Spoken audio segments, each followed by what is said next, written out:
First of all, thank you all for being here today.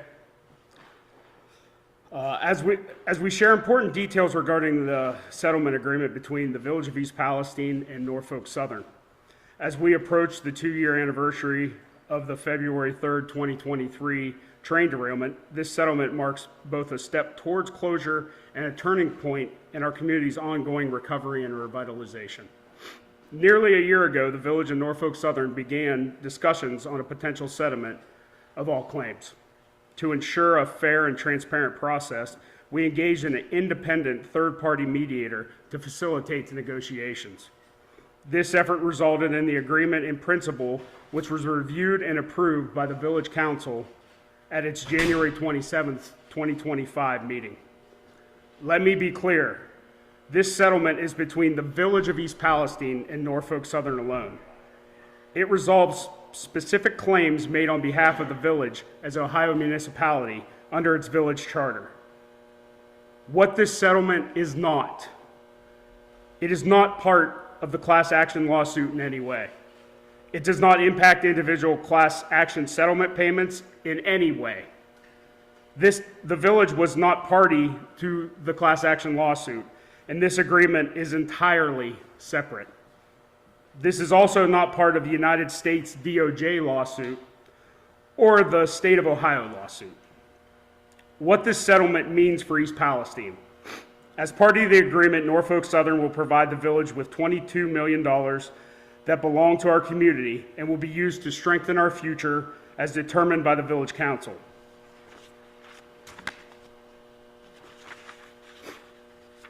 This is in addition to the $13.5 million in prior payments Norfolk Southern has already made to the village since the derailment. Those funds have been used to replace village fire and police equipment and vehicles, improve the village water treatment plant, renovate the historic East Palestine train depot, create a new monument sign, and key land purchases. Additionally, this settlement reaffirms Norfolk Southern's $25 million commitment to the ongoing improvements at the East Palestine City Park. Altogether, these combined investments now total over $60 million, directly supporting our village's restoration and future growth. After careful evaluation, both parties mutually chose not to move forward with a regional safety center. While the concept was promising, we felt it would have placed an unsustainable burden on our village. As part of the settlement, Norfolk Southern has agreed to transfer ownership of the 15-acre property to the village, giving us all full control of its future use. No decisions have been made yet, but we are committed to ensuring land serves as a meaningful purpose for our community. Looking ahead, a stronger East Palestine. Our focus remains on unity, resilience, and the well-being of every resident as we continue addressing health, economic, and environmental priorities. The past few years have tested us, but they have not defined us. What defines us is our strength, our determination, and our commitment to moving forward together. Looking ahead, we envision the future of East Palestine that reflects our values, strengthens our foundations, and honors the hardworking people who call the village home. We will continue working hand in hand to usher in a new era of growth and prosperity, one that ensures the best days of East Palestine are yet to come. Thank you for your patience, your perseverance, and your dedication to making East Palestine stronger than ever.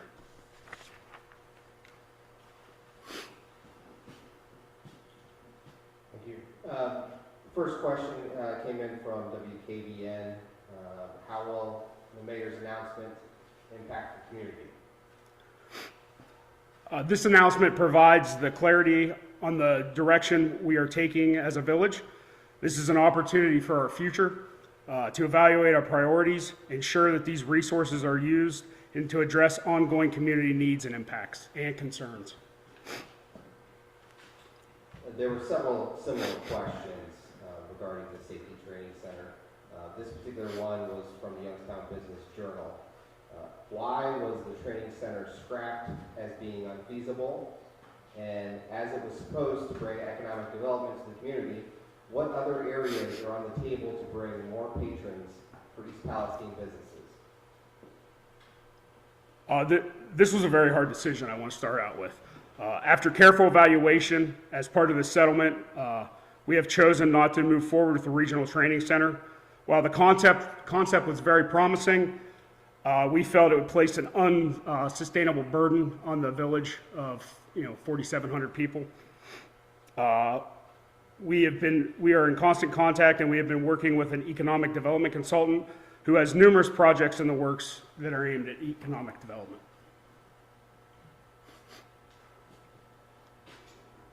This question is from WJW. What's the biggest concern for the village a generation from now? We feel the biggest concern is ensuring East Palestine remains a strong, vibrant, and thriving community for generations to come. It's lacked in years before the train derailment. We weren't in the best situation before the train derailment, and I truly think that after this, if we work together as a community, we will be stronger. We want to ensure that the community is not defined by the derailment. There's definitely a stigma, and we want to show our resilience by the ability to rebuild.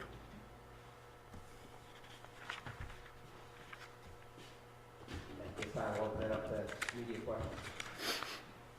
Hi, I'm Hi. Madison Trauma with WFMJ. How will you respond, Mayor, to the residents who say this settlement won't be enough to provide any sort of long-term medical care should the health issues arise in the future due to the chemical exposure? I would answer it as saying that we have been working behind the scenes both with the Department of Justice and the state of Ohio to ensure if there would be any future health concerns, that those would be handled immediately and swiftly should that arise. And this settlement was mainly just for the village of East Palestine. It will benefit its people, but as far as the people's health concerned, that is a state and federal issue. And we will work hand in hand with those partners to facilitate whatever we need to do to make sure our people are whole. Mayor, what would the unsustainable burden have looked like had the training center been built?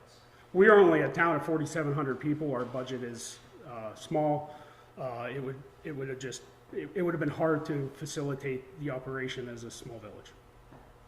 Mayor, the one thing, in talking to people over time, even this morning before we came here, some of the business people are no better off than they were 2 years and a day ago. And some actually are saying they're worse off. They're saying their vendors are drying up and leaving. They get 1 or 2 people come into their shops each day. That while this settlement helps you going forward, what, if anything, is happening to help continue to make these people whole? As we've heard a lot of people say, coming in from Washington and Columbus, their goal is to make us whole again. I would say, like I previously answered, we've been working diligently with an economic development firm out of Columbus. And now we will have the funds to adequately fund that and try to get some of these ideas, high-level concepts that we have, try to get those in place. I hope that's what some of the money is used for, to put a shot on the arm at that. And we want to be the East Palestine of the 70s and 80s, where it was thriving, and we want to get back to that. Mayor, this $22 million settles all claims in a lawsuit between the city and Norfolk Southern. Can you itemize some of those claims in that suit? What you were asking of Norfolk Southern that this settles? It was mainly just some issues with the streets and some other things that unsettled commitments that we wanted to make sure we had on paper. So that's what that settles. Actually, a line item I can't really go into detail because of certain clauses in the settlement agreement. Mayor, Yes. do you have any specific ideas on where you would like to see the money go? It's going to be up to village council. Like I said, I would like to see it. And this is me personally. This is not. I am not speaking for village council. This is just me. I would like to see it. Like economic development growth. We're going to need some help with the safety service complex we're building up on the hill. That could help with payment of the loans on those, that type thing. So whatever decisions we make and village council makes, we need to do it with the best interest of the village citizens in our mind. Can I ask one more question? Mayor, are you satisfied with Norfolk Southern's position on preventing future accidents similar to what happened 2 years ago? And what's beside the Rail Safety Act that's being proposed in Congress? Have you spoken out on that and holding that Norfolk Southern accountable moving forward? As far as holding Norfolk Southern, I don't think it's a Norfolk Southern issue. I think it's a Class 1 railroad issue. The Rail Safety Act is being held up in Congress, and I think it's despicable. I don't know why it's being held up. We need to pass it. We need to ensure that no other little village goes through what we've went through over the last 2 years. The derailment really disrupted our lives, and we would hate for anybody else to do that. But like I said, I don't think it's a Norfolk Southern issue only. I think they have made steps to ensure that their tracks are more safe. They put in wayside detectors and some AI scanners. So, I think they are diligently working towards that. But I think right now this is a government problem, and they need to pass this important legislation. Are you satisfied with the settlement? Yeah. I've heard from multiple residents who don't necessarily live in the direct parameter of the derailment site, but live, within a couple miles, and they say to this day they never got their well water tested, their soil testing. They're still lacking certain testing that they were promised. What would you say to those people? I would tell them to please reach out to the Ohio EPA, first to reach out to, if they live in Columbiana County, or Beaver County, they need to reach out to Beaver County Health Department. If they live in Columbiana County, reach out to the Columbiana County Health Department. They're the ones that are facilitating all those tests in conjunction with Norfolk Southern and one of their contractors, and that's who they need to hold their feet to the fire to find out what is going on with those tests. Mayor, dovetailing a little bit on that question, we keep hearing probably weekly from residents, maybe some even in here, still have not heard concerning their settlement, whether it's for their own individual homes or personal injury. Are you satisfied, frustrated, angry, whatever, with the slow pace of getting these settlement payments to the people that filed for them? Absolutely. At first, I was advised sort of to keep my opinion to myself because it was, the village was no part of that settlement. But, I live in this town too, just like everybody else, and I think it's totally ridiculous. I don't think this is a Norfolk Southern problem. From what I've understood, all the money's there. This is just an administration problem from the people that are administrating this, and I think it's absolutely ridiculous. Our citizens of town, of Unity Township, Columbiana County, I think Mahoning County, Beaver County, they deserve better. But this is like I said, this is a private issue. This is an issue with a private firm, and yes, I think it's ridiculous how long it's taken. Just to follow real quick, have you heard any more from the lawyers and those administering the settlement when people may actually hear from them? No, the lawyers seem to have just cut bait and left. As far as Kroll, no, I have no direct contact with them. Like I said, I tried to stay neutral on the subject, but now we have y'all here. I might as well say my feelings. I think it's ridiculous. We're 2 years out next week. What lessons learned?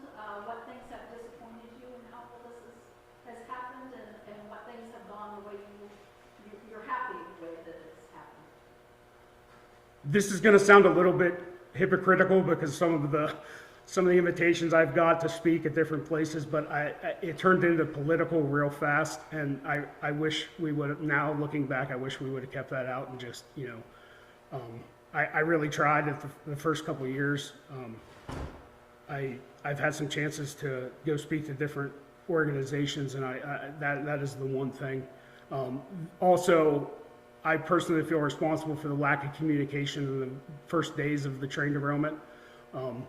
And we're striving with our East Palestine information site different websites that we've created through our PR company and different things that, we need to be more transparent with I think we are very transparent with our public now, but we need to get the communication out better so everybody sees it. Unfortunately, we relied a lot on Facebook to begin with and other social media. And we found, the majority of our citizens are older, and it was just a, generational gap in technology. And I think we will do better in the future if anything like this would happen. Also, there's a site, WENS, that you can sign up through the county. We really haven't talked about it much lately, but I think that's valuable for everybody. It gives you notification whether you're sleeping at night or not watching TV or the radio. It can send a message on your cell phone to tell you what's going on, what the emergency is. In terms of the negotiations for the settlement, who all was involved, and was the chief aware prior that that was one of the stipulations you guys were working on, was pooling the training center? As far as if he was aware or not, I do not know. The people in the settlement were, both law firms and the mediator. So And who was the mediator, did you say? I do not know his name. I'm sorry.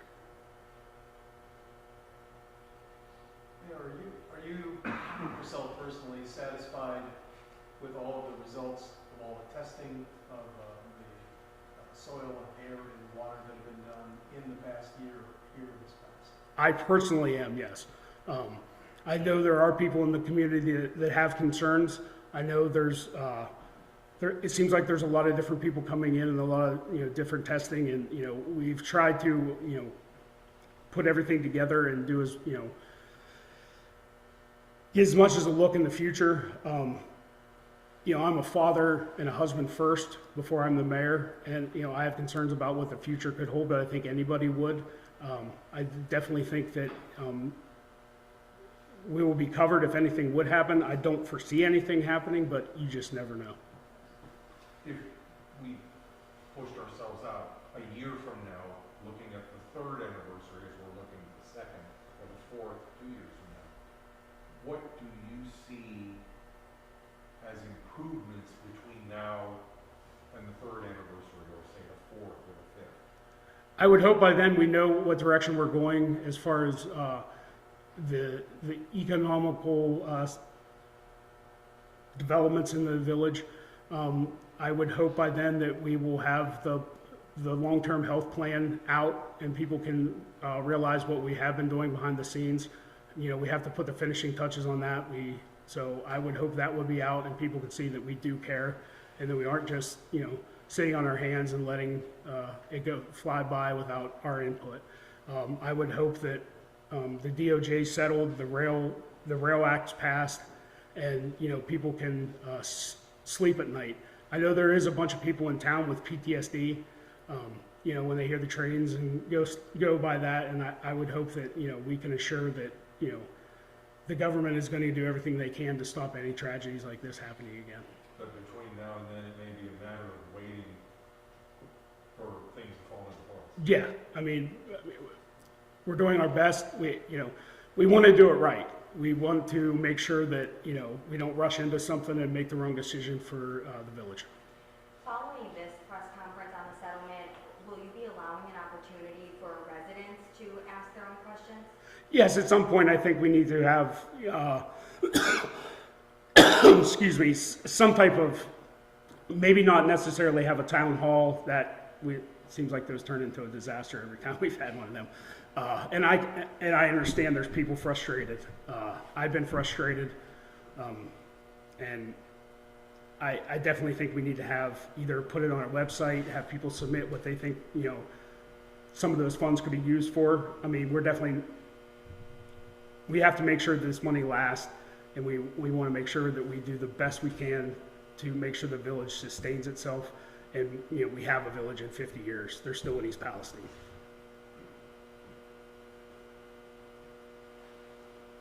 Any other questions?